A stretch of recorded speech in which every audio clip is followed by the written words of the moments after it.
رب کائنات نے آدم علیہ السلام کو آواز دی، قم یا ابا محمد، اے محمد کے باپ کھڑے ہو جائیے، کھڑے ہو جائیے۔ آدم علیہ السلام بڑے حیران ہوئے،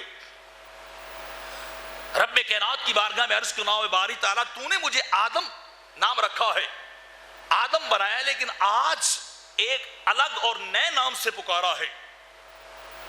آج تو نے مجھے آدم کی صدا نہیں دی ہے، آج ابو محمد کے نام سے پکارا ہے، تو باری تعالیٰ مجھے تو نے کچھ ابھی دیا ہی نہیں ہے، اور ابو محمد کے نام سے پہلے ندا دے دی ہے۔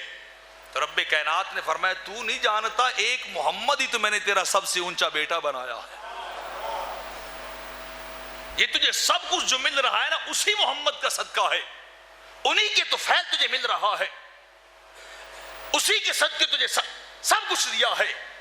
یہ سارا تیرا وجود میں آ جانا اور تجھے پھر جنت کے اندر بھیج دینا اور تجھے بنانا، یہ کسی اور کا صدقہ نہیں ہے، یہ محمد عربی کا صدقہ ہے، انہی کے نام سے میں بلا رہا ہوں، قم یا ابا محمد، اے محمد کے باپ کھڑے ہو جائیے، اے محمد کے والد کھڑے ہو جائیے۔ تو رب کائنات ان کا ذکر وہاں بھی کر رہا ہے، ان کا ذکر وہاں بھی خالق کائنات جو وہ کرتا جا رہا ہے۔